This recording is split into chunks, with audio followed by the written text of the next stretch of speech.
Et je vais vous appeler les différentes personnes dont les noms s'affichent. Michel Mondeau, Christophe Thébault, Bruno Taillandier, il est en visio et en vidéo. Christophe Luttmann, David Le Banner et Yves Galliègue. Installez-vous, soyez les bienvenus. Voilà, on nettoie les micros et on vous les donne dans quelques instants. Voilà. Merci beaucoup. Alors, Michel Mondeau est à mes côtés, chef de projet au CETIAT. Chargé de mission, pardon. Chargé de mission, veuillez m'excuser, au CETIAT, mais voilà, je n'ai pas vu de... Christophe Thébault de l'AFPAC, le vice-président, il est là. Ce sera vous qui aurez la main tout à l'heure sur la partie plutôt conclusion. Christophe Luftmann d'AFPG, donc bonjour, soyez le bienvenu. David Lebanier qui est de chez Pouget Consultant, bonjour, responsable de l'activité conseil pôle construction. Et puis le dernier, Yves Galliègue, ingénieur énergie Dynacité, soyez les bienvenus. Vous avez remarqué, si vous êtes perspicace, qu'il y a un nom que je n'ai pas cité, c'est celui de Franck Hovorka. FPI France, c'est de saison Covidé. Donc absent aujourd'hui, et comme je vous le disais, le maire de Lucé-le-Mal, que chacun d'entre vous sait évidemment placé sur une carte de France au kilomètre près, eh bien lui nous expliquera en visio sa version des faits pour améliorer. J'ai regardé où c'était personnellement sur la carte, donc je sais. C'est un peu à l'est-sud-est de Tours. Voilà, si vous voulez savoir exactement où ça se situe. Alors, on va continuer l'après-midi sur les mêmes bases que ce matin avec vous, Michel Mondeau, donc chargé de mission. Je vais vous passer cette petite chose qui est ici, qui est très simple. Bouton vert pour avancer. Vous voyez, vous allez trouver tout de suite la solution. Voilà. Alors là, c'est votre nom. Voilà. Et après, c'est là. Voilà. Ah, c'est pour plus tard. Ah ouais. D'accord. Pas tout de suite. D'accord. Alors, avec vous, nous allons évoquer les travaux collaboratifs que vous avez menés avec l'Agence internationale de l'énergie. Vous allez nous expliquer bien en quoi déjà ces travaux ont consisté. Je crois que vous avez 3 points. Hein. Vous êtes une reine des 3 points aussi. Vous êtes non plus. Je crois qu'il y en a peut-être plus. Bon, ah oui. Je m'en rappelle plus. Donc le premier point, c'est sur expliquer comment les travaux ont été menés en collaboration donc avec l'AIE, oui, l'AIE dans le bon ordre, c'est ça. Très bien, oui, effectivement, je vais vous présenter des travaux qui ont été menés par l'Agence internationale de l'énergie au travers d'un programme de collaboration technologique qui s'appelle Heat Pumping Technologies et de manière plus précise sur une annexe qui portait sur les pompes à chaleur dans les bâtiments collectifs. Alors déjà, une petite info sur l'Agence internationale de l'énergie, donc qui a mis en place des programmes de collaboration technologique qui visent à favoriser justement les échanges entre des experts internationaux au travers de projets de R&D sur une même thématique. Et donc parmi ces programmes de collaboration technologique, il y en a un qui s'appelle Heat Pumping Technologies, et donc le terme est bien approprié parce qu'en fait, il vise à contribuer par des travaux de R&D et ensuite par une large dissémination effectivement des résultats et des enseignements de ces travaux au développement et au déploiement des pompes à chaleur dans toutes les applications et dans toutes les technologies, donc résidentielles, tertiaires, commerciales, industrie.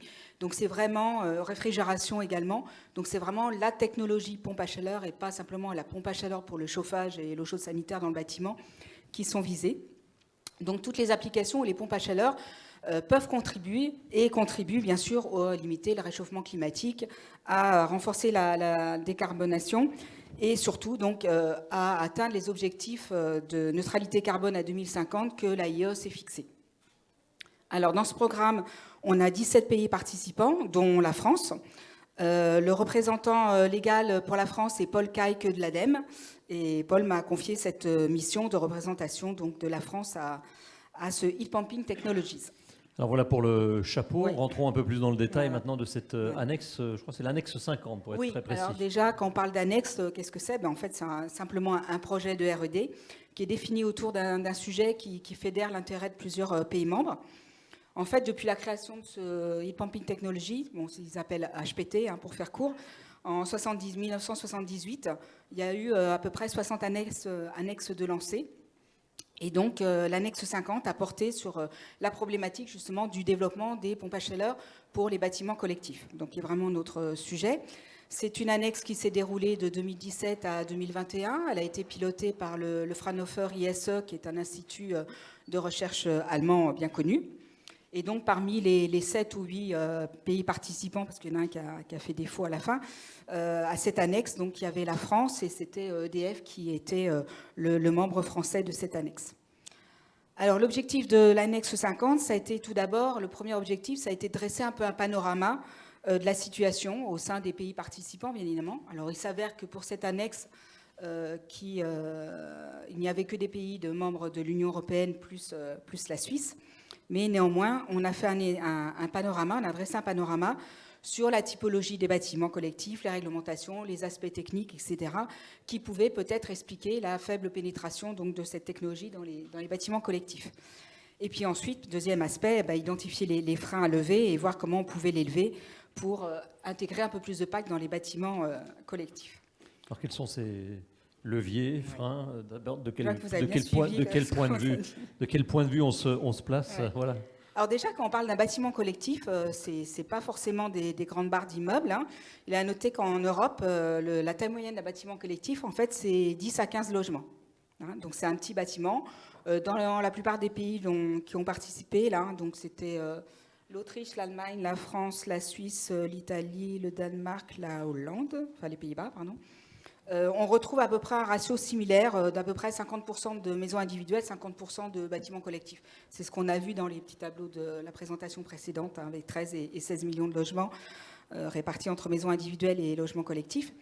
Néanmoins, sur le parc européen de bâtiments collectifs, il y en a quand même plus de la moitié qui datent d'avant 1970. Donc ça veut dire des besoins de chauffage qui sont de l'ordre de 120 à 150 kWh par mètre carré par an. On est plutôt sur un ordre de 30 aujourd'hui.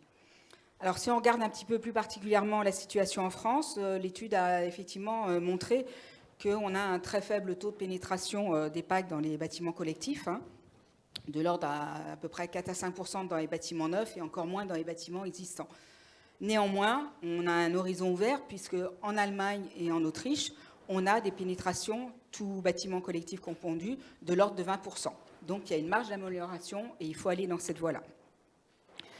Quand on a fait cet état des lieux, on va identifier différentes barrières. Alors, il y a bien évidemment déjà des barrières techniques qui en découlent. Tout d'abord, c'est que les produits qui aujourd'hui sont sur le marché sont principalement plutôt dédiés à de la maison neuve. Donc, on va trouver des produits qui sont limités à 20 kW, qui ne fonctionnent pas à des températures supérieures à 55 degrés. Et ça ne convient absolument pas pour au moins le bâtiment existant, si en plus il n'y a pas eu de rénovation préalable. Donc, en fait, les PAC qui peuvent être mises ou adaptées au parc existant de bâtiments collectifs, il y en a très, très peu sur le marché aujourd'hui. Après, il y a la problématique de la disponibilité de la source froide, puisque la majorité de ces bâtiments collectifs, bien évidemment, ils se situent dans des zones urbaines, alors plus ou moins denses, mais quand même relativement denses. Ce qui veut dire que si on veut installer des PAC RO, il faudrait peut-être aller vers une solution collective, avec une source sur l'air commune, pour éviter d'avoir des unités extérieures visibles, ce qui pose problème architectural dans bon nombre de villes, surtout quand les bâtiments de France s'en mêlent. Mais ça veut dire aussi qu'il faut avoir une toiture terrasse, il faut avoir un espace, un parking, un espace extérieur pour pouvoir installer partiellement ou totalement cette PAC RO. Avec, en plus, bien évidemment, la problématique du niveau sonore éventuel de la PAC RO. Pour les PAC géothermiques, on sait que c'est une solution pour le neuf. Pour l'existant, une fois que le bâtiment est construit, qu'on n'a pas d'espace autour, on voit mal comment on peut aller chercher cette source renouvelable. Une fois qu'on a balayé les grands aspects, les freins techniques, il y a aussi des considérations économiques à regarder. Le coût d'investissement est élevé pour une PAC, donc du coup, ça pénalise sa compétitivité par rapport à d'autres solutions techniques ou d'autres énergies. Ensuite, on a une forte proportion quand même de logements dont l'occupant, c'est-à-dire celui qui va payer la facture énergétique, n'est pas le propriétaire du logement. Voilà. Donc celui qui fait l'investissement initial n'est pas celui qui paye la facture après. Et ça pour à peu près 50% des logements. Dans les bâtiments neufs, on a une tendance qui s'inverse, on a un peu plus de propriétaires occupants. Mais néanmoins, dans ces bâtiments neufs, on a quand même à peu près 75% des promoteurs qui n'arrivent pas à mettre en avant, alors soit ils n'y arrivent pas, soit ils n'y pensent pas, à mettre en avant un espèce d'argument chauffage par énergie renouvelable dans cet immeuble qui va se construire, parce qu'ils n'arrivent pas à intégrer ce surcoût lié à la PAC sur le prix du mètre carré vendu. Voilà. Et en fait, on n'arrive pas à vendre le chauffage ou la production de CS par PAC comme un critère dans l'achat d'un logement. Alors on valorise l'orientation de l'immeuble, il a un balcon, il a un garage, il a un local à vélo, il a un ascenseur, il a des recharges électriques dans les garages, mais on ne voit jamais chauffage par pompe à chaleur comme un argument de vente.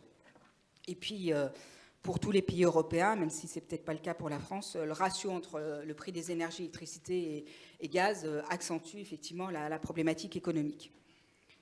Et puis, sur ces considérations, on pourrait en rajouter une, qui est de dire qu'en fait, dans l'esprit des gens et des consommateurs, une PAC, c'est une notion de système de chauffage uniquement pour la maison individuelle.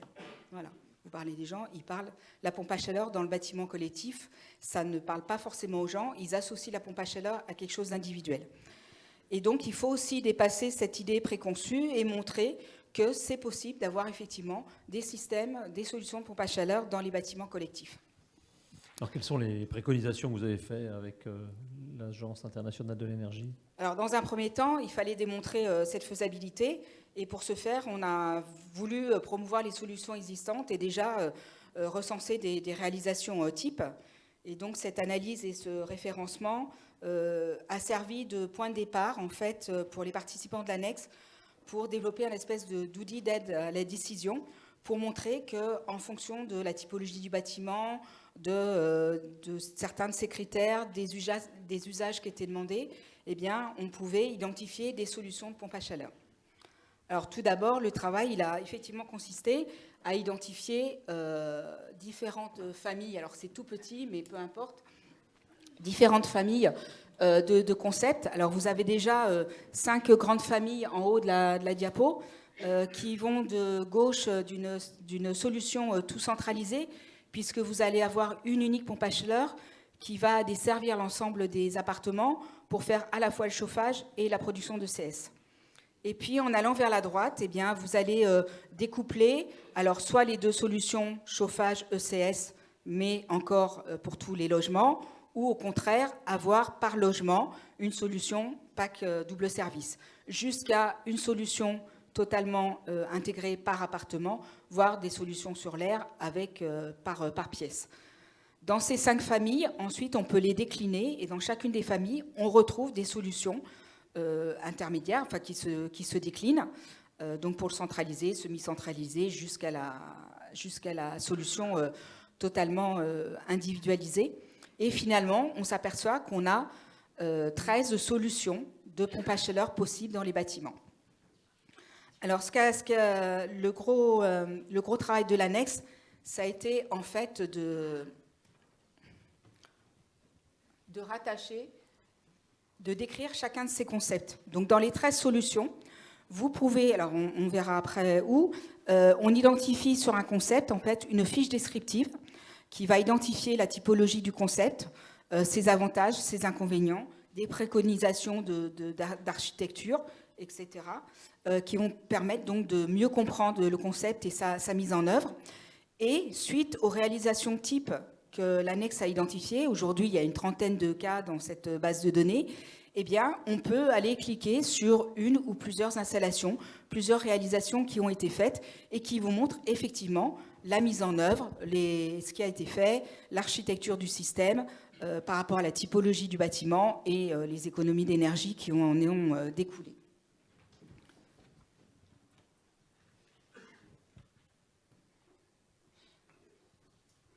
Et au final, bon, même si c'est un petit peu simplifié là, dans cette diapo, ça peut servir d'aide à la décision.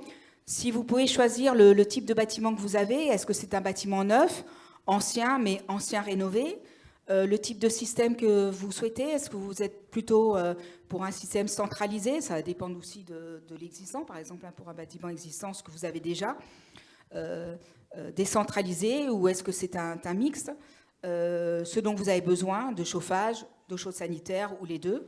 Et puis, est-ce que vous pouvez partir sur du chauffage, un système à chauffage à eau ou à air? Et en cliquant, là, par exemple, sur un bâtiment non rénové, dont on a besoin d'un système central pour produire à la fois le chauffage et l'eau chaude sanitaire dont les occupants ont besoin, si on s'axe sur l'eau, on va trouver 3 possibilités de solutions. Et vous voyez que là, dans les solutions, il y a aussi un mix énergétique entre PAC et F pour fossil fuel. Voilà. Donc, ce qu'a voulu mettre en avant cette annexe, et je pense que c'est des travaux qui sont très importants, c'est de montrer qu'il y a des solutions qui existent. Et a priori, il va y avoir une suite à cette annexe pour pouvoir développer un peu plus les choses de façon plus approfondie. Mais il y a des solutions qui existent, il faut les faire passer. Et le travail donc, du HPT, c'est non seulement de travailler sur le côté R&D, mais également de disséminer toute cette information de façon à ce que ça puisse être productif par ailleurs et que chacun prenne conscience que s'il y a des problèmes, il y a aussi des solutions. Et je laisserai, je pense, la parole à mon confrère à côté pour vous présenter ces solutions de façon plus technique. Merci, c'était rapidement et rondement mené. J'allais dire, maintenant le job, c'est de le partager, de faire en sorte que voilà, tout ça soit partagé, que ces travaux fort intéressants qui montrent, vous l'avez dit, il y a 13 solutions, si j'ai bien retenu. Oui. Et si on veut participer à l'accélération, pour reprendre encore le mot prononcé depuis ce matin, il y a des solutions. Tout à fait. Alors, ce que j'ai oublié de dire, effectivement, c'est que ces outils ils seront disponibles bientôt sur le site internet de l'annexe. Je vous invite à aller, alors je n'ai pas mis de lien, mais si vous tapez alors en anglais IEA pour Agence internationale d'énergie, HPT pour Heat Pump Technologies, et puis annexe, vous allez tomber sur le site où vous avez des descriptions de chacune des annexes en cours et aussi les annexes qui sont terminées du HPT, et en particulier l'annexe 50, vous allez retrouver dans quelques temps ces outils, mais vous pouvez déjà retrouver les cas de réalisation qui ont été faits. Voilà. Et merci. Je vous invite à me contacter si vous avez des questions sur cette annexe, sur le HPT en général ou de l'IEA. Merci beaucoup. Merci. Vous restez avec nous s'il y a des questions après. Christophe, à vous. Vous êtes vice-président de l'AFPAC. Déjà, ces travaux, vous en aviez connaissance et ils vont aider à la propagation, à la massification? Oui, alors tout à fait. Donc effectivement, ces travaux, on en avait connaissance. Et puis, ça va effectivement nous aider parce que un des axes de travail de l'AFPAC, ça va nécessairement être de créer des outils pour les diffuser au sein de la filière et pour aider à relever ce challenge, parce que je pense que c'est vraiment un challenge ou un défi qu'il faut relever pour faire que la PAC soit une solution en logement collectif. Alors peut-être juste pour resituer, il y a eu beaucoup de choses qui ont été dites sur le logement depuis ce matin. Sur le logement collectif, on voit que c'est une vraie préoccupation. Moi j'en ai retenu 2 parce qu'ils me paraissent extrêmement importants. Il se construit depuis plus d'une dizaine d'années, 200-250 000 logements collectifs neufs chaque année. C'est quasiment 100 000 de plus que la maison individuelle, donc ce n'est pas une petite quantité. Et puis si on fait l'état des lieux, ça a été dit ce matin, la pompe à chaleur équipe, toutes solutions confondues, équipe grosso modo entre 5 et 7% de ces logements collectifs. Si on essaye de se projeter, et ça c'est pour le logement neuf, si on parle de la rénovation, on a dit que c'était quasiment inexistant. Si on essaye de se projeter, en fait ce qu'on peut dire c'est que dans le neuf, on a un mécanisme à peu près connu, la RE 2020, avec une étape 2025, des seuils carbone à atteindre, qui font que, hors réseau de chaleur, la pompe à chaleur doit s'imposer comme étant la solution pour décarboner le logement collectif neuf.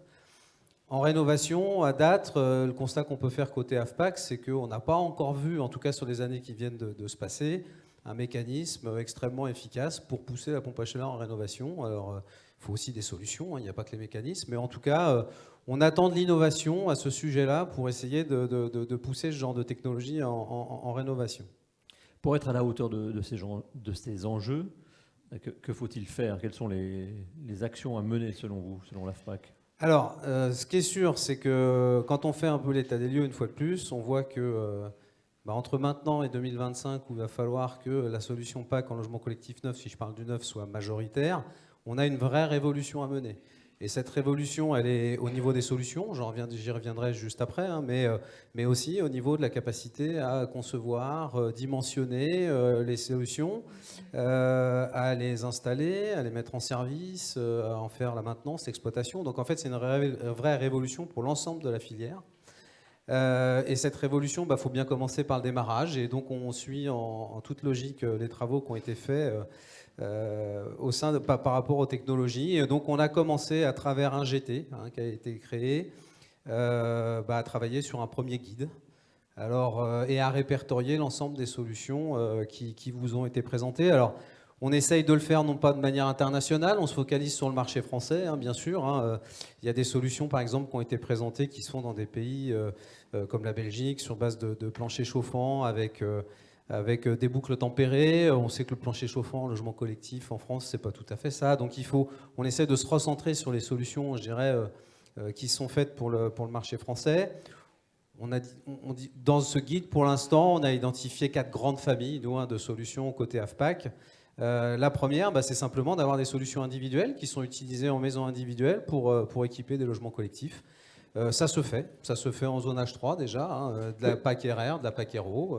Et puis, juste une insertion du DAO5 que je suis, vu la taille des logements collectifs, parce que quand on parle de collectif, on a tous des images de bars, et c'est ce que nous dit madame, pas tout à fait, c'est 10-15 logements. Donc peut-être que si on part de l'individuel, ça peut s'adapter en se multipliant évidemment en termes de puissance. Eh bien, tout à fait. Quand on parle de solutions individuelles en logement collectif neuf, on voit aujourd'hui des réalisations dans le sud de la France, hein, alors en général qui sont poussés par des besoins de rafraîchissement, hein, mais de PAC RR hein, qui s'installent en logement collectif, qui sont associés à des chauffe-eau thermodynamiques sur un extrait par exemple, ou on peut voir aussi de la PAC RO, ça se fait aussi en logement collectif, alors sur des petits bâtiments, parce que la problématique principale, ça va être de trouver où est-ce qu'on met l'unité extérieure. Et les réalisations qu'on peut constater en ce moment, c'est plutôt de poser les unités extérieures sur les toits. Hein, voilà, ça se fait.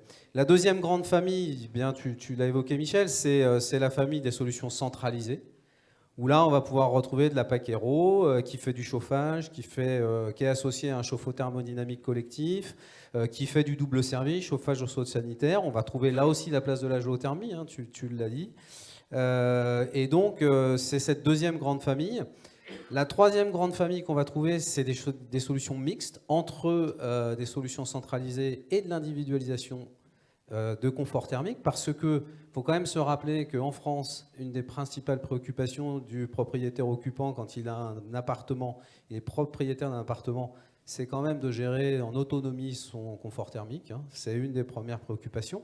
Donc ces solutions mixtes, elles existent. On peut avoir des packs qui sont centralisés, qui sont raccordés à des modules thermiques d'appartements. Hein. Ça fait partie des solutions qu'on a identifiées au sein de l'AFPAC. Ou ça peut être des solutions qui sont issues de tertiaires, par exemple du VRF installé avec l'unité extérieure installée sur le toit et les émetteurs dans chacun des appartements.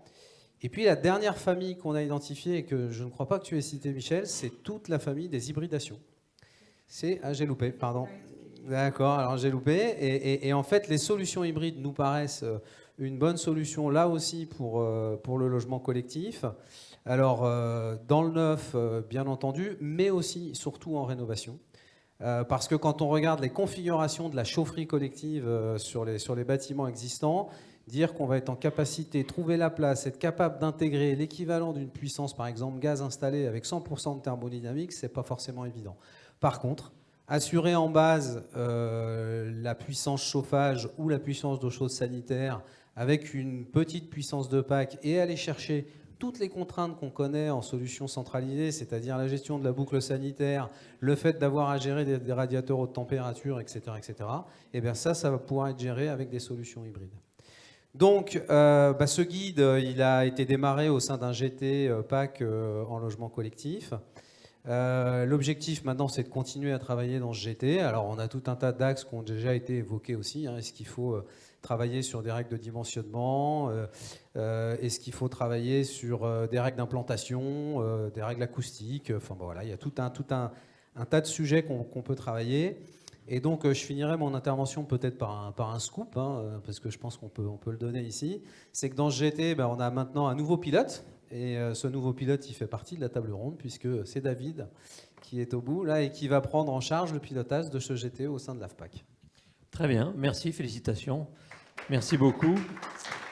Je vous propose, avant de vous entendre, ça n'est pas tout de suite, David, de partir donc à Lucé-le-Mal. Alors, est-ce que si j'appuie, ça part tout seul, normalement c'est prévu.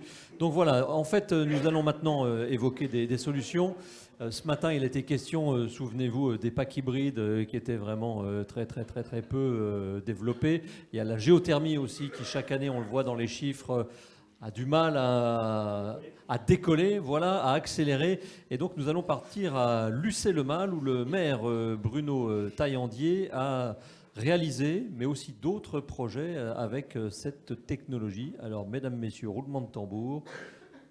J'appuie. Que se passe-t-il? Pour l'instant, rien. Je suis allé trop vite. Voilà.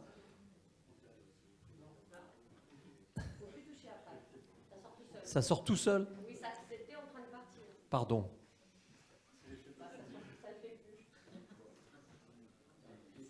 Voilà. Le conseil municipal de Lucé-le-Mal a toujours eu une fibre pour réfléchir à des moyens de chauffage, d'isolation qui sont plus en rapport avec la société actuelle et moins polluants. Et donc le premier projet que nous avons mené, c'est un restaurant qui est situé sur un étang de 11 hectares et nous avons choisi la géothermie sur sonde avec donc un projet qui a été mené avec l'aide de l'ADEME et de la région. Donc c'est un projet qui fonctionne actuellement, le restaurant est ouvert et tout l'hiver il a été chauffé par la géothermie. Alors bien évidemment, géothermie, ça veut dire pompe à chaleur. Ce qui est très intéressant, c'est l'évolution de la technologie sur ces produits-là qui sont maintenant très compétitifs et en prix, et en qualité, et en service. La réussite du premier projet nous a motivés puisque nous travaillons avec une association locale qui reçoit des seniors. Donc nous avons créé 11 pavillons qui sont chauffés tous intégralement en géothermie. Les 11 pavillons sont en fin de construction et ils vont être ouverts à la location dans quelques mois. L'intérêt, c'est que chaque personne a sa pompe à chaleur et peut régler suivant son désir, la température, le rafraîchissement, voilà. C'est vraiment très intéressant parce que ça va permettre de louer des bâtiments et d'avoir des charges de chauffage et d'eau chaude très peu élevées. L'estimation de l'ADEME, c'est 400-500 € par an de chauffage et de rafraîchissement. À l'heure actuelle, ça appelle un intérêt pour toutes les collectivités. Nous avons travaillé avec une SEM qui travaille sur des projets régionaux, qui s'appelle Proval Aménagement, et qui donc est propriétaire tant que la commune n'a pas payé l'entité des loyers, voilà, parce que c'est un projet à plusieurs centaines de milliers d'euros. Et l'association lucéenne qui s'occupe de la gestion de ce village senior nous verse un loyer. Donc le but, c'est de porter un projet territorial avec des bâtiments qui sont extrêmement agréables à vivre, qui sont dans un parc naturel avec des arbres et en même temps offrir le confort d'un chauffage, d'un rafraîchisseur, d'une eau chaude très peu onéreuse. On part d'individus, de gens, et on arrive à leur fournir, après un cahier des charges très réfléchi, on arrive à leur fournir des bâtiments qui vont correspondre à leurs besoins, qui vont correspondre à leur confort et à leur sécurité.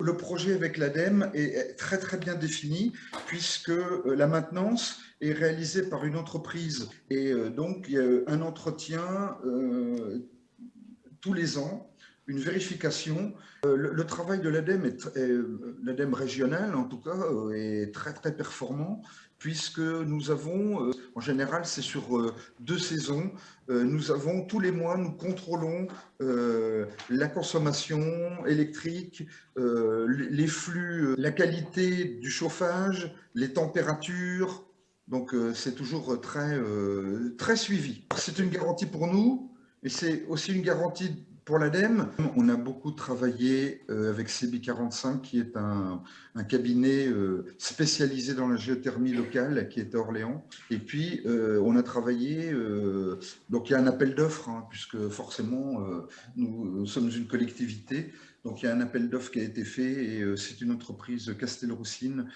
qui a été choisie et qui avait déjà démontré son intérêt et ses qualités pour la géothermie. Et donc, nous étions ce matin avec l'ADEME parce que nous développons un autre projet de 11 pavillons, mais là, ça ne sera pas pour des personnes âgées, c'est pour des jeunes couples, faire des logements sociaux et avec une capacité d'acquisition. Tous les conseils municipaux de France ont cette optique-là.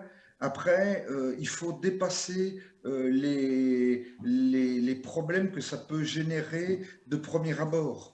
C'est-à-dire que c'est compliqué, il faut monter des dossiers, mais on est tellement soutenu qu'on arrive, alors c'est pas toujours facile, hein, il n'y a rien d'idyllique, hein, voilà, mais on arrive à travailler, à se consacrer à un projet et puis à le mener à son terme. Voilà donc pour le maire de cette commune, Lucé-le-Mal, qui est très satisfait donc des solutions qu'il a déjà mises en place et qu'il va mettre en place liées à la géothermie, très satisfait de ces solutions et donc visiblement de sa relation avec l'ADEME aussi locale, hein, on a bien compris. C'est dommage, je crois qu'elle est partie, mais en tous les cas, ça s'est bien passé. Christophe Luttmann, délégué général de l'AFPG, est avec nous pour évoquer aussi la géothermie. Merci. Vous êtes tous très à l'aise au micro, moi un petit peu moins, donc vous m'entendez correctement, ça va ? Très bien. Merci. Bon, la vidéo introduit très bien le sujet. Ce qui va suivre, en fait, c'est un peu la résultante. Ça a été fait en parallèle. Courant 2021, l'AFPG et l'AFPAC ont collaboré sur un GT qui s'intitule « Relance de la PAC géothermique dans l'habitat individuel et collectif neuf pour pallier à la disparition progressive du gaz ». Si je veux passer le slide. Ah, pardon. Non, je vous en prie, faites. Voilà, rien de tel qu'une photo pour bien visualiser. Comme on le sait tous, la géothermie présente nombre d'avantages, notamment au niveau des performances, qui sont affichés. Par contre, ce qui coûte cher dans le forage, c'est le forage. Et on a pu constater, depuis 2015, avec la réforme du code minier, qu'on pouvait maintenant descendre à des profondeurs plus importantes. On était limité avant à 100 mètres de profondeur, maintenant on peut descendre jusqu'à 200 mètres sur un régime déclaratif. Partant de ce postulat, on a pu constater que dans l'habitat individuel neuf, pour des maisons qui vont jusqu'à 200 ou 250 mètres carrés, une seule sonde géothermique est suffisante pour couvrir les besoins de chauffage, de HS et éventuellement de rafraîchissement si les émetteurs s'y prêtent. Du coup, il y a des économies qui sont évidentes. Plutôt que de travailler en rénovation, quand on travaille en neuf, si le VRD fait son fond de forme, avant que le gros œuvre monte ses murs, le foreur peut venir faire sa sonde géothermique.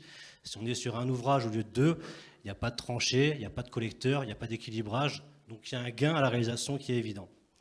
Dans le cadre d'un lotissement, si on fait par exemple 20 maisons, on peut envisager de faire 20 sondes géothermiques, comme ça a été présenté avant, sur un lotissement de 11 maisons.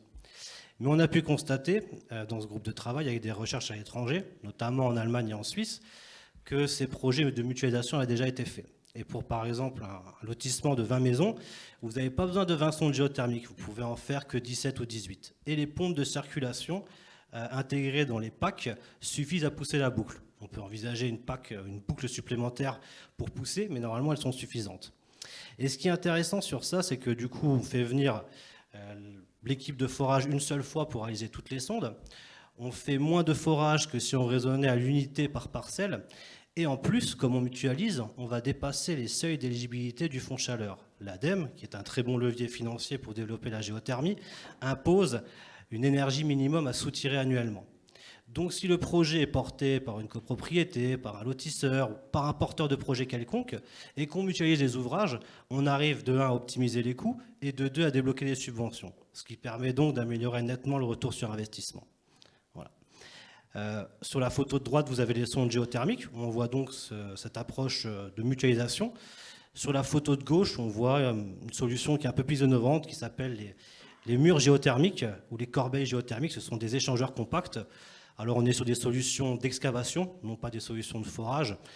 Les puristes appellent ça de l'héliothermie, puisque c'est les variations saisonnières qui régulent la température du sol et non pas l'énergie géothermique. Partant de ce postulat, les capteurs compacts peuvent être mis en œuvre dans certaines conditions quand les sondes géothermiques ne peuvent pas être réalisées. Je le répète toujours, tout le territoire est géothermisable. Tous les sous-sols sont géothermiquement praticables. On peut forer partout. Il n'y a pas de limite à la bonne volonté. Si vous avez accès à un aquifère, vous pouvez faire une géothermie sur nappe. Si vous n'avez pas accès à la nappe, vous pouvez partir sur une solution en sonde géothermique. 95% du territoire est sur un régime déclaratif. Si par mégarde vous tombez sur un secteur où vous ne pouvez pas forer sur simple déclaration, vous pouvez basculer sur un échangeur compact. Voilà. Alors le sujet c'est le logement, mais je vais faire l'analogie avec... Merci. Le bouton vert. Merci. Voilà. Du coup, les outils qui ont été créés, ce sont ces 3 plaquettes. Celle de gauche s'adresse plutôt aux porteurs de projet. C'est un format A3 qui est un petit peu plus étoffé, un peu plus technique. Celui du milieu, c'est pour les élus. Et celui de droite, c'est pour les accédants avec un vocabulaire un peu plus adapté, un peu plus simplifié. Je vais juste poursuivre, faire l'analogie de ce qu'on a présenté dans le logement tertiaire et individuel. Oups, pardon, vous m'avez dit vert. Nickel. Avec un petit peu les intérêts que suscite la géothermie actuellement, il y a 3 sujets qui poussent un petit peu la géothermie à sortir la tête de l'eau, qui sont le rafraîchissement, le stockage et la mutualisation. Le rafraîchissement, on l'a vu, Madame la députée ce matin a évoqué ses craintes par rapport au sujet de surclimatisation. Je ne vais pas m'éterniser sur le sujet, ni relancer certains débats. En effet, la géothermie permet de faire du rafraîchissement actif ou passif à moindre coût, sans provoquer de confort dans l'air ambiant. La sonde géothermique, par définition, est déjà une batterie thermique, on pourrait le voir comme ça. C'est une solution de stockage, on peut faire du chaud et du froid. Et on peut aussi coupler la sonde géothermique avec d'autres types de NR ou de la récupération de chaleur. Vous pouvez coupler vos sondes géothermiques avec du solaire thermique ou aérovoltaïque pour recharger votre sous-sol et faire du stockage intersaisonnier, pour assurer des meilleures performances pour la période hivernale qui arrive. Vous pouvez la coupler avec un data center, avec une cuisine industrielle, avec toute forme de chaleur récupérée qui vous permettra d'améliorer votre système. Donc il y a vraiment une polyvalence dans l'application. Et on le retrouve du coup sur ces fameuses boucles d'eau tempérée géothermiques. La BTEG sur la photo que vous avez à gauche, c'est ce qu'on a vu dans l'habitat individuel, collectif ou neuf, la mutualisation. On l'a vu sur sonde géothermique, vous pouvez le faire aussi sur d'autres formes de captage. Tout ce qui est présenté ici a déjà été mis en France, il y a des références. C'est ce qui est très bien aussi, s'il y a des porteurs de projets aujourd'hui dans la salle, c'est qu'on a forcément des références équivalentes en taille et en puissance qui ont déjà été accompagnées et probablement subventionnées. Partant de ce postulat, on peut tout envisager, habitat individuel, habitat collectif, bâtiment tertiaire, industrie, hôpital, coupler les besoins de chaud et de froid en faisant une boucle où les sondes géothermiques ou autres viennent se piquer. On a donc une boucle toute l'année qui est entre 0 et 30 degrés, avec une production décentralisée où chaque bâtiment a sa propre pompe à chaleur. Et ensuite, on revient sur les qualités de la géothermie que je ne citerai plus, que vous voyez ici. Et bien sûr, pour financer tout ça, on l'a évoqué aussi ce matin, je reviens sur les aides. Je les affiche clairement parce qu'elles m'ont été demandées et elles sont quand même très incitatives, surtout si elles sont bien pilotées. Dans certains cas, on va partir sur des projets 100% géothermie et dans certains cas, on va définir des points de bivalence qu'on avait tendance à coupler avant avec un générateur gaz et qu'on coupe de plus en plus maintenant avec de la PACER pour être vraiment décarboné. En sonde géothermique, vous avez un mégawattheure qui est subventionné à hauteur de 800 € hors taxe contre 400 en aquifère. Les échangeurs compacts ont été intégrés au fonds chaleur de 2022 à hauteur de 700 € par mégawattheure. Le géocooling a été doublé cette année. On est passé de 100 à 200 € hors taxe du mégawattheure. On voit donc l'intérêt de l'ADEME pour le sujet du rafraîchissement. Les thermofrigopompes aussi ont des montants qui sont plus ou moins variables si on travaille en chaud, en froid. en sonde ou en nappe. Et puis une grosse révolution aussi, c'est qu'avant l'ADEME imposait un temps de fonctionnement minimum du générateur. Le but était de ne pas investir dans la géothermie pour des passoires thermiques. Du coup, il demandait un temps de fonctionnement minimum du générateur valorisé à 1000 heures. C'était une contrainte qui n'était pas évidente. Aujourd'hui, cette obligation est devenue une recommandation, ce qui est bien, parce que la réflexion, en fait, elle est simple, c'est regarder en fait les besoins d'un bâtiment, regarder la monotone, définir un point de bivalence, où est-ce qu'on met le couplage, est-ce qu'on fait 100% en géothermie en cascade de PAC, ou est-ce qu'on définit cette bivalence pour assurer une bonne couverture géothermique, chercher l'objectif carbone avec un bilan financier qui est maîtrisé. Voilà. Donc on arrive vraiment à faire de belles choses, et je le répète, on ne le dira jamais assez, tous les sous-sols sont géothermiquement exploitables, il n'y a pas de limite à la bonne volonté, chaque projet peut avoir sa géothermie, et tous les projets sont subventionnables par le fonds chaleur, hormis le particulier. Mais pour les logements collectifs, promoteurs, bailleurs et autres, il y a des vraies solutions de financement qui existent. Merci. Merci Christophe Luttmann. Je crois que voilà, on a bien compris que vous étiez convaincu, mais vous êtes aussi convaincant, ce qui est aussi le plus important. Merci beaucoup. À vos côtés, donc, David Lebanier, qui est responsable activité conseil pôle construction chez Pouget Consultant. Avec vous, on va faire une sorte de retour d'expérience, un témoignage donc sur un bureau d'études. Avec toujours en... Oui, il faut passer, puisque là, M. Ovorka n'est pas là pour cause de Covid. Voilà, avec votre expérience sur un bureau d'études de la PAC en logement collectif. Bonjour à tous et toutes. Donc 2 retours d'expérience et après quelques commentaires généraux. 2 projets qui se ressemblent un petit peu. 35 logements, on est à Lagor en Charente-Maritime. 2 bâtiments intermédiaires qui totalisent donc 35 logements. On est en ossature-bois, on a différents niveaux de certification, notamment un E3C2, c'est-à-dire qu'on doit produire localement de l'énergie, donc on a des panneaux photovoltaïques sur le toit. Et C2, j'en parlerai tout à l'heure, on doit limiter l'impact carbone engendré par la fabrication de ce bâtiment. Et puis on doit être RTE 2012. Environnement calme, parce que c'est un enjeu, plus c'est calme autour, plus on entend les pompes à chaleur, donc il faut l'anticiper. Et sur ce projet, je pense que c'est une solution qui va être... assez récurrente, on a mobilisé des packs monoblocs haute température, RO, au propane. Je pense que la solution monobloc haute température va prendre une certaine place du fait qu'on conserve une boucle à eau. On se rapproche beaucoup des métiers mobilisés dans les bâtiments collectifs actuellement. Qu'une solution individuelle, quand on transpose celle de la maison individuelle dans le logement collectif, on se retrouve vite avec des prix assez élevé pour le moment, quand je pense à une PAC individuelle de maison qui alimente des radiateurs, puis en plus il y a les contraintes d'intégration. En gaz, on avait un point de bascule entre du gaz individuel et du gaz collectif qui était aux alentours de 40 logements. En dessous de 40 logements, vous avez du gaz individuel. Je pense que ce point de bascule, il va être beaucoup plus bas avec les pompes à chaleur. Et donc, un plus grand nombre de pompes à chaleur, de solutions collectives, ce qui va un petit peu bousculer les acteurs de ce marché, puisqu'on fait beaucoup de gaz individuel, ça fait 2 marches à passer à faire du collectif et passer à faire de la pompe à chaleur.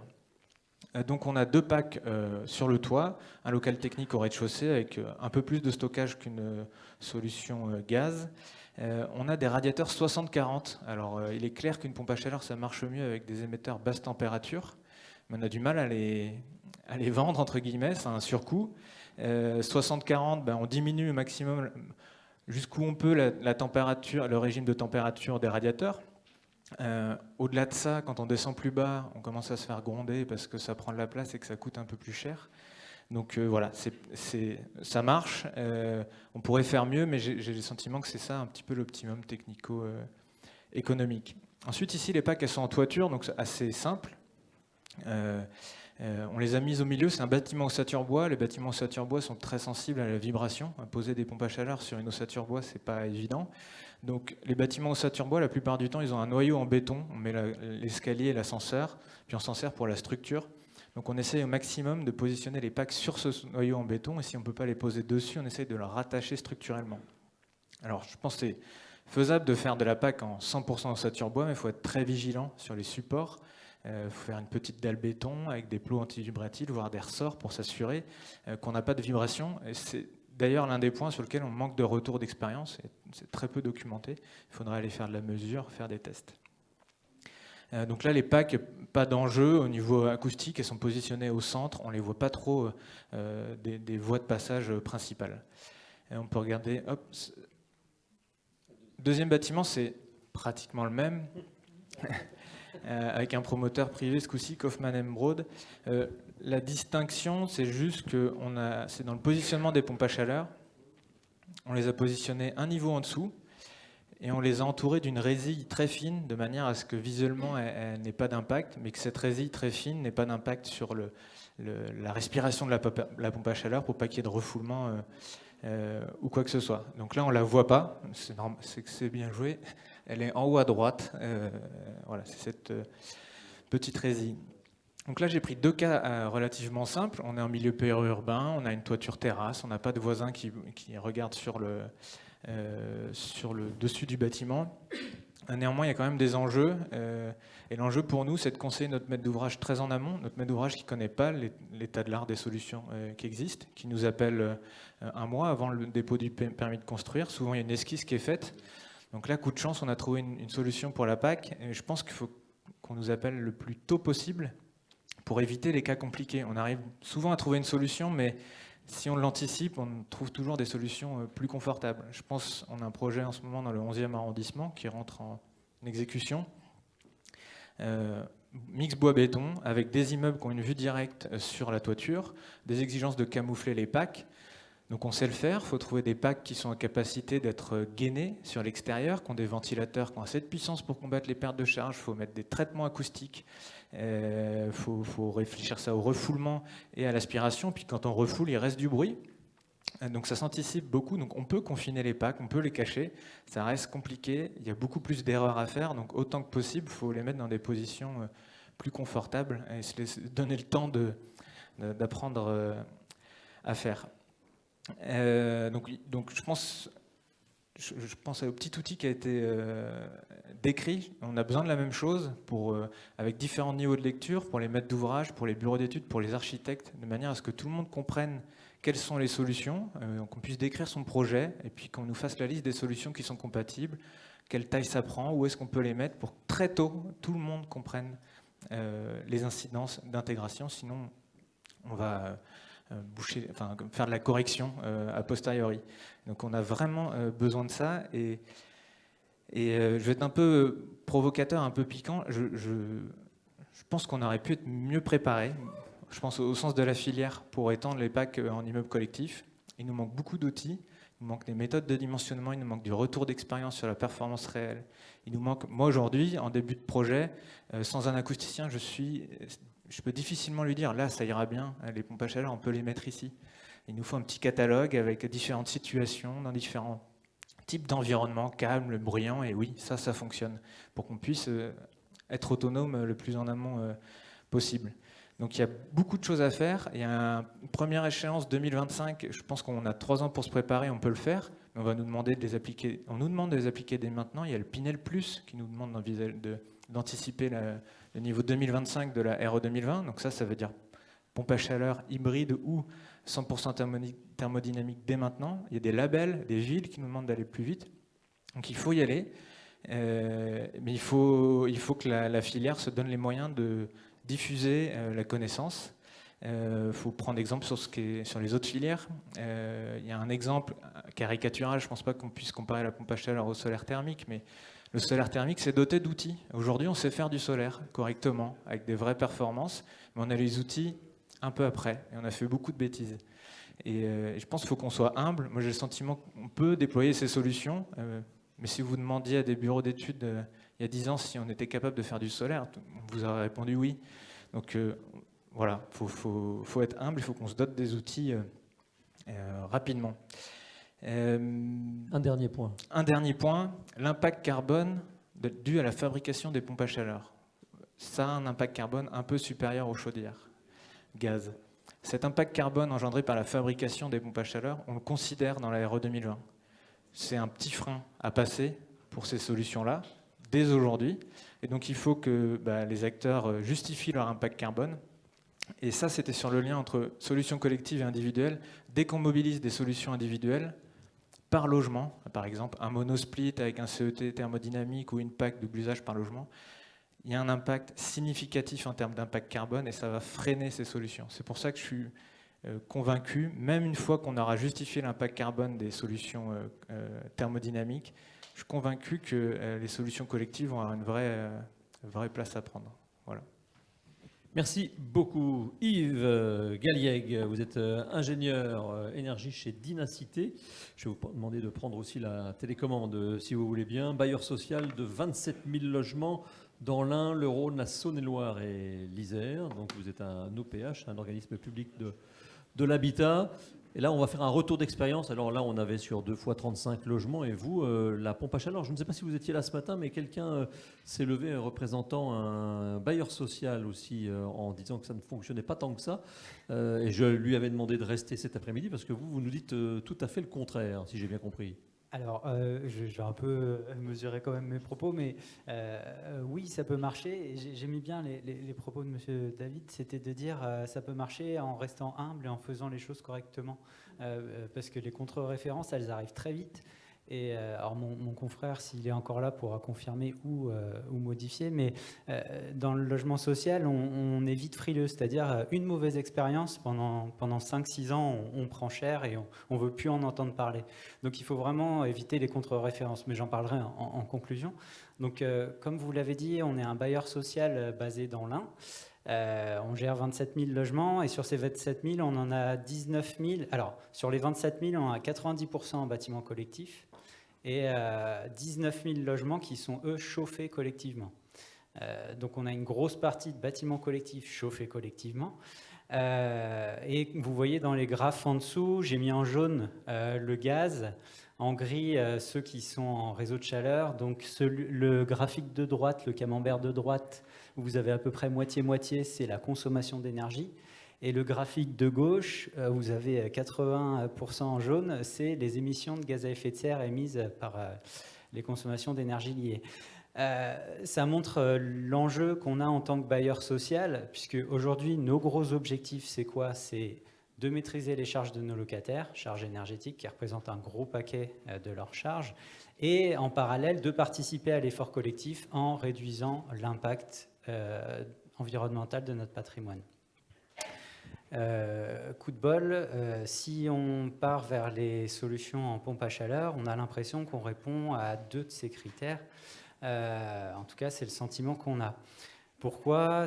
D'une part, par l'expérience qu'on a, on a 271 logements équipés de packs collectifs à ce jour, dont certaines qui ont plus de 30 ans, sur Naples. Pourquoi? Parce que historiquement, étant un bailleur rural, on n'a pas été connecté au gaz pour beaucoup de notre patrimoine. Donc il a fallu se débrouiller. Pendant que tout le monde construisait avec des chaudières gaz de partout, nous, il a fallu trouver des solutions qui étaient avant le fioul, qui ont été en grosse partie l'électricité et qui sont aujourd'hui les pompes à chaleur ou le bois. Voilà. Ce qui fait que ces pompes à chaleur-là, on en a un retour d'expérience assez intéressant, positif, surtout en termes de stabilité pour les charges de nos locataires. Ça, c'est clairement un sujet vraiment très intéressant.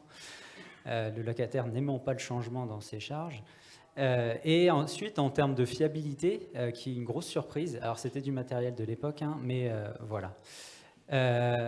Et enfin, donc, cette expérience passée est intéressante et l'expérience future, on a envie de déployer, d'accélérer, comme tout le monde l'a dit depuis le début.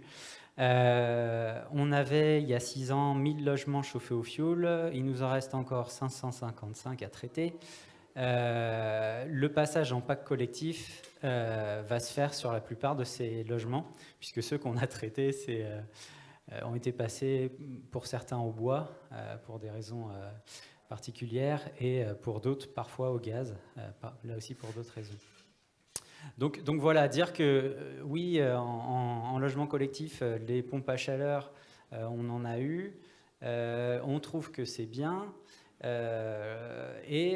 Pourquoi on trouve que c'est bien? Même quand on en met aujourd'hui en rénovation, et là c'est l'objet de ma deuxième slide, on pousse notre direction pour essayer d'en mettre en rénovation, puisque dans le neuf, on n'a pas encore réussi à montrer que c'était intéressant. Dans le neuf, il y a toujours cet aspect d'investissement qu'il faut prouver. Nous, on parle en coût global pourtant, mais malgré tout, l'investissement est un facteur important, et le ressenti sur la fiabilité.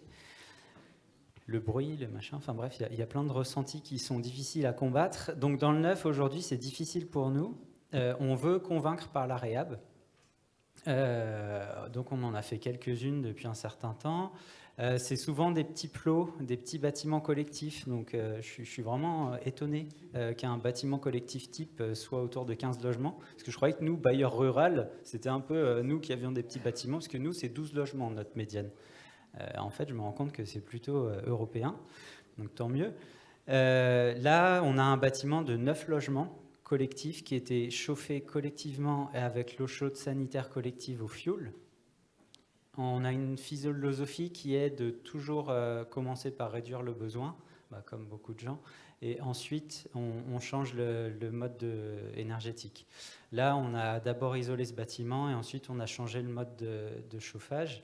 Donc la conclusion, elle est là, elle est que en termes de consommation énergétique, donc c'est les plus grandes barres, je suis resté en énergie primaire. J'ai pas dégradé le bleu qui est l'après-travaux en pompe à chaleur, mais en énergie finale, on est autour de 40 kWh en réel, chauffage plus eau chaude. Donc on a réduit d'un quart. En charge pour nos locataires, on a réduit de 40%. Et en impact environnemental, on a réduit de 90%. Il y a une personne qui présentait les chiffres du passage de fioul à pompe à chaleur ce matin. C'est marrant parce qu'on est à peu près dans les mêmes résultats. Donc je suis content, enfin tant mieux. Donc les points positifs, c'est ceux-là.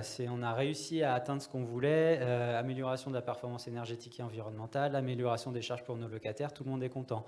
Les sujets, par contre, qui restent pour nous en attente en tant que maître d'ouvrage, enfin, je parle vraiment en tant que bailleur social de milieu rural, hein, après, il y a plein d'autres problématiques. Mais vous en avez parlé, donc j'en profite. Le bruit. Donc là, on le voit, le groupe extérieur, il est à côté du parking sur un pignon. C'était le sujet dont on a parlé avec notre bureau d'études pendant je ne sais pas combien. Oui, voilà, c'est ça. On va dire. Donc, ce groupe extérieur, déjà, il est imposant par sa taille. Bon, c'est une marque que certains doivent reconnaître. Pour 9 logements, ça nous a fait peur. Nous, on n'y connaît rien. Enfin, moi, je suis bailleur social. Je ne suis pas un sachant. C'est vous, les sachants, c'est vous qui savez. On nous a préconisé ce matériel. Nous, ce qu'on voulait, le principe, c'était d'avoir une pompe à chaleur. Quand on a vu ça, on a dit, bon, on y va quand même. Vous voyez qu'il y a des, il y a des petits arbres. Quand il l'a livré, c'était impressionnant. On avait signé le bon, alors c'était trop tard. On peut pas lâcher. Ah oui, ce que je n'ai pas dit, c'est qu'on est à 500 mètres d'altitude. Donc, on est en pack RO. Aujourd'hui, ça fait tout. Il n'y a pas de secours. On est sur un bâtiment tout isolé quand même. Voilà, donc en termes de bruit, clairement, je vous le disiez, il n'y a eu aucune plainte, rien. On a pourtant des locataires très sensibles, rien. Nos 2 autres opérations, une qui s'est faite en toiture terrasse sur un bâtiment existant, donc il y a eu des sujets sur la structure, pareil en termes de bruit, de rien. Et le troisième, c'était des pompes à chaleur un peu moins, on va dire, optimisées, qui étaient sur un pignon, pareil, rien. Le bruit a vraiment été un aspect qui nous a surpris en termes de retour, c'est qu'on n'a pas eu de plainte. Alors, encore une fois, je suis dans un milieu rural. Et sur l'esthétisme ? Alors, l'esthétisme, deuxième sujet. Donc là, on a une PAC qui fait peur. Pareil, c'est marrant, mais rien. Alors, est-ce que je suis dans un cas très spécial ? Je ne sais pas, mais on n'a pas qu'on de aille tous plainte. dans l'un, et les gens sont sympas dans l'un. Non, on a vraiment un ressenti. C'est-à-dire que les gens, je pense, leur priorité, c'est des locataires. On n'est pas avec des copropriétaires. Oui. Leur priorité, c'est d'avoir un confort équivalent, de baisser leurs charges et de ne pas les embêter. La pompe à chaleur, elle fait ça, à savoir que l'exploitant qui l'utilise aujourd'hui, il n'a pas de problème. C'est des produits qui marchent très bien. En collectif, je passe, parce qu'on en reparlera après. Le deuxième sujet, c'est que leurs charges ont baissé. Et le troisième, il n'y a pas eu de bruit. Donc eux, j'ai envie de dire, ça ne va pas plus loin que ça. Enfin, je suis désolé, ça simplifie, mais c'est un peu ce sujet-là. Donc nous, le ressenti en termes de nuisance sonore, il n'est pas là. En termes de visuel, finalement, ceux qui le subissent, nous, on ne trouve pas ça très beau à côté de notre bâtiment. Mais s'il faut en passer par là, on le fera pour l'instant. Et les locataires, en tout cas, n'y prêtent pas attention, tant que ça marche. Et le chauffage ECS. Et le tout dernier point, parce que là, le temps est écoulé, comme vous dites, on le verra après, ça me fait toujours un peu peur, c'est sur l'individuel, c'est ça ? Les attentes, voilà. C'est qu'aujourd'hui, le collectif, donc au vu de ces retours d'expérience, on a un go pour continuer sur ces choix-là en maîtrise d'ouvrage, notamment dans le neuf. De toute façon, la contexte s'y prête bien, donc on va avancer là-dessus. On a quand même pas mal d'individuels aussi. Et là, je vais vraiment dissocier les deux. En collectif, tout a l'air de bien aller, entre guillemets. Ce qui manque, c'est peut-être une meilleure insertion architecturale. Ça, c'est un sujet que j'ai entendu parler, donc c'est clairement quelque chose. La nuisance sonore, nous, en tout cas, on n'a pas ça. Et le deuxième sujet, par contre, la compétence des installateurs et des exploitants. Je parlais de contre-référence. En termes d'installation, clairement, nous, on pousse pour avoir de la compétence et de la qualité, ce qui a été dit depuis le début. Et je ramène ça à l'individuel. Aujourd'hui, on va en avoir de partout dans nos pavillons qu'on construit, des pompes à chaleur individuelles. Et c'est vraiment un sujet sur lequel on souhaite porter attention, c'est la compétence des mainteneurs en individuel. En collectif, on a conscience qu'elle est plutôt bonne. En individuel, on a le ressenti, on l'a dans les faits, d'avoir des mainteneurs qui sont moins impliqués. On a par exemple un mainteneur de l'équipe sur 10 personnes qui est qualifié, et vu qu'il est qualifié, on peut le prendre en termes de référence, mais par contre, c'est les 9 autres mainteneurs qui s'occupent de monopompes à chaleur, et ça ne marche pas. Donc ça décrédibilise le secteur, et nous, c'est vraiment un sujet en tant que maître d'ouvrage qu'on veut appuyer, c'est pour ne pas faire de contre-référence, parce que c'est vraiment important de mobiliser les acteurs sur ce sujet. Voilà. Merci, le message est passé auprès du SINASAV et des autres aussi. Y a-t-il des questions, des témoignages, des remarques ? Rien ? Bon, écoutez, vous avez été parfait. Merci beaucoup. On peut remercier chaleureusement l'ensemble des intervenants.